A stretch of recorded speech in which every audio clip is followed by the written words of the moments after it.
Now, welcome to another news from Naboo with Out. Thor's Lightning Takes. And a lot of news to get to, so let's jump right in. All right. First story today is Damon Lindelof is reportedly developing a Star Wars movie. The reputable film reporter, Jeff Snyder, has reported that the creator of HBO's Watchmen and The Leftovers is working on a new Star Wars movie.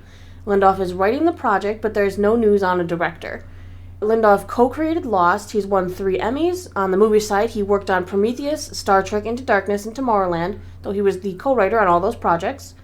We sure are getting a lot of movie news, but not a lot of... a lot of news, but not a lot of movies. Where's my dates? I need dates on things, and I need titles.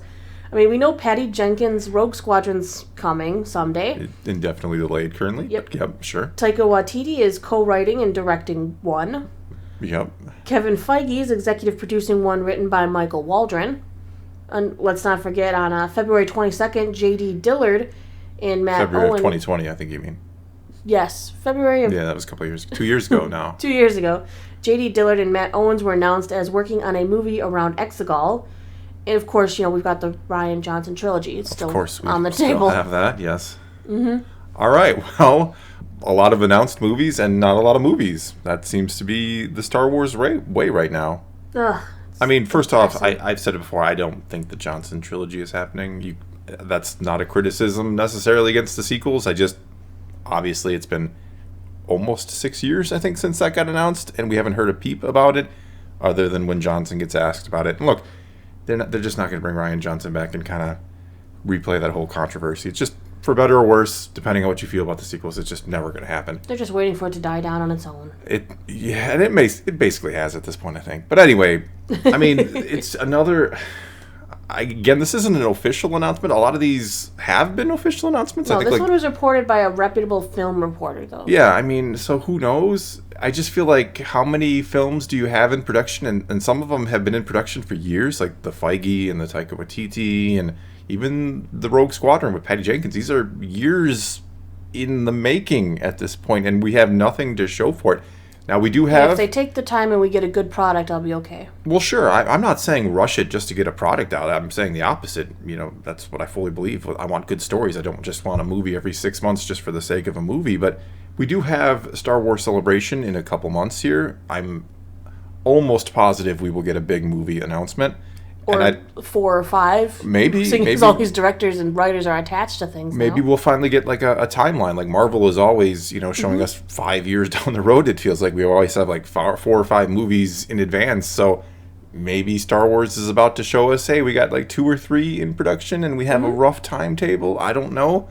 But I do think we will get some sort of major movie. I can't imagine we wouldn't get a major movie announcement at Celebration this year. It's coming. So who knows what that'll be, and who knows if this report is true or not as well, but we have like 5 movies, that's not even including like the Rian Johnson trilogy, supposedly in the pipeline and have been kind of jammed up in the pipeline for years now. So please, Star Wars Celebration, give us some concrete news about these films finally. Yes. All right, on to our next story. There's some more info on Bad Batch Season 2.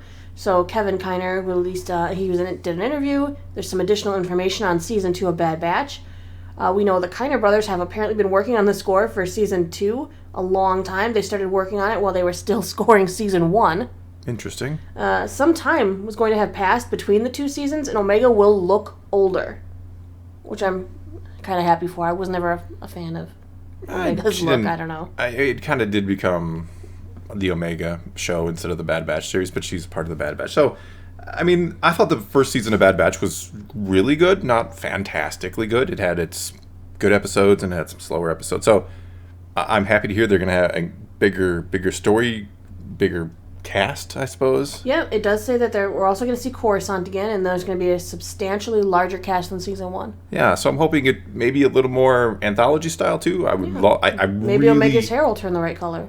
Yeah, I really, really love Clone Wars anthology style that we get to go, around the galaxy. And I'm not saying we can't primarily focus on Bad Batch, but it would be cool to get a few episodes maybe away from them and do a lot more with this season. I think tons of potential. Honestly, though, there's one of the petty things that bothered me about Omega.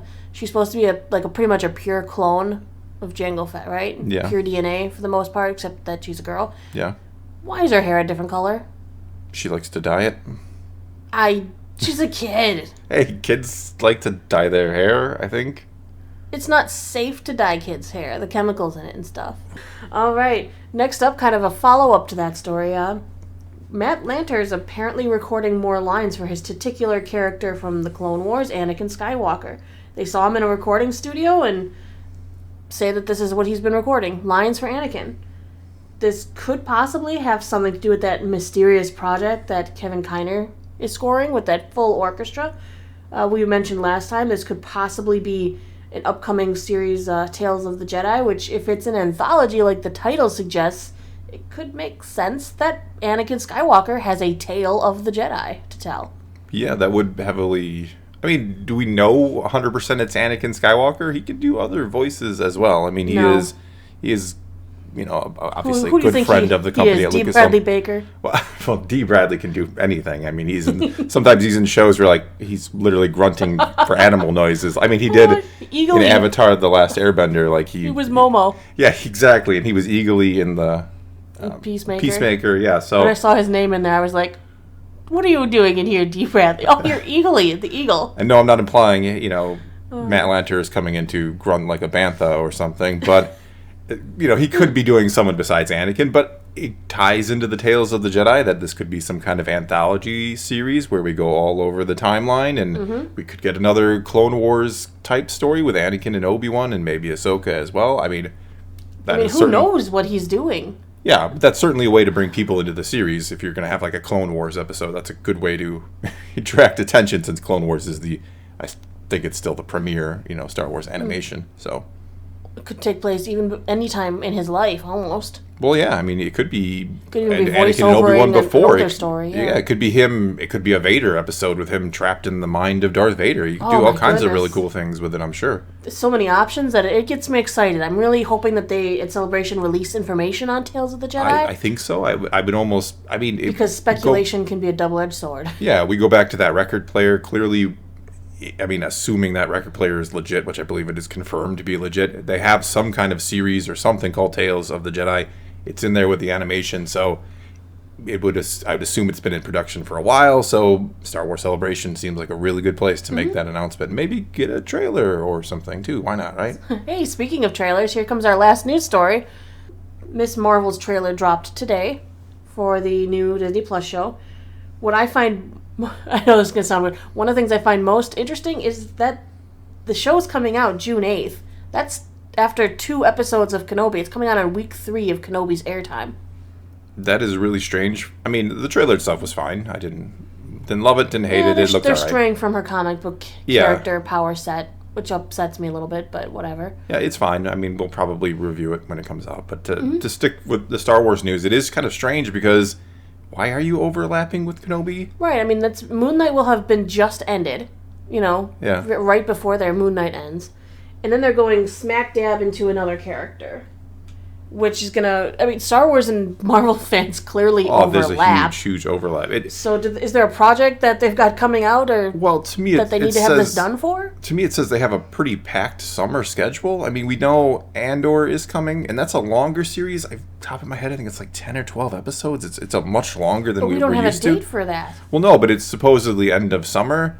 And then we still have Bad Batch Season 2, which reports have say that's been delayed a little bit. And then there's Mando Season 3. There's other Marvel shows. So the Ahsoka show. I mean, my only guess is they feel like maybe Miss Marvel is not going to be one of their premiere shows. I don't know. I'm not trying to talk crap about Miss Marvel, and that's why it's overlapping. Because there are already going to be people on Disney Plus, and they're going to, But it's so weird, though, because they don't have anything slated to come out. True, but something will. The only Marvel thing of any note coming out in July that I've seen is Thor: Love and Thunder, which I don't think it's going to be required to watch. Yeah, but that's not Disney Plus. I mean, we're talking... obviously, they have to sometimes coordinate around the movies because of the associates. You want to make sure you watched WandaVision before you go into Doctor Strange. Yeah, that's what I'm saying. But in this case, I don't think Love and Thunder will have anything to do with any of these series. My point is, I mean, if you're going to overlap the two, there must be a reason. There must be a logjam of things that you're trying to get out. Because it should have been delayed a couple of weeks. Yeah. I mean, all it needed to do was come out 3 weeks later and Kenobi would be free and clear, and then you got another show. Yeah, because let's call it as it is. They're always going to want you to be. They're assuming most people are a Star Wars and Marvel fan, so they're never going to overlap them unless they have to, because they want to keep you subscribed. They want to keep you watching. So it is strange to overlap these two, and I think it has happened before. I forget. I mean, Loki and Bad Batch were going on at the same time, if I'm remembering correctly. But that's Star Wars animation, which isn't going to attract as big of an audience. So again, it could be that they don't think Miss Marvel is going to attract as huge of an audience, so you overlap it with Kenobi, which obviously every Star Wars fan in the world is going to watch. I don't know. You're right. Well, and judging by the trailer, they did look like it markets to a slightly younger audience, whereas Kenobi is going to go to a slightly older audience. It does have Not older, but you know what I mean. No, I know what you mean. It does have that Spider-Man Homecoming kind of vibe to it. Very similar vibe. And I mean, she's a teenager. She's in school. So it does, just naturally appeal to a younger audience. Yeah, she's going to appeal to her age group. Yeah. So I think that could be something. I mean, Obi-Wan is going to appeal to, again, every single Star Wars fan out there. They're all going to watch this. Or most of them, let's be fair. Right. But maybe not all Marvel fans are going to watch it. I mean, we are. That's what I'm saying. This is not something that every single Marvel... And again, I'm not trying to make any kind of underhanded statement here, but let's be honest. Not every Marvel fan is going to see that and be like, oh my god, I have to see that immediately. It does look a little younger audience. People are still sore about Captain Marvel, and that's going to feature prevalently. Well, sure, yeah. It is also... She's clearly, in love with Captain Marvel and wants to be just like her, so that's a character that some Marvel fans don't like. So, again, this is... To me, it just says... Let's overlap it with Kenobi. We're going to get that audience probably by default a little bit. And then the people, of course, just want to see it anyway. Okay. All right, well, I guess that's all we've got for you this time. Now it's your turn to take to the comments below. Tell us what you think about any and all of this news. And until next time, let's talk some Star Wars and some Marvel. And thanks for watching.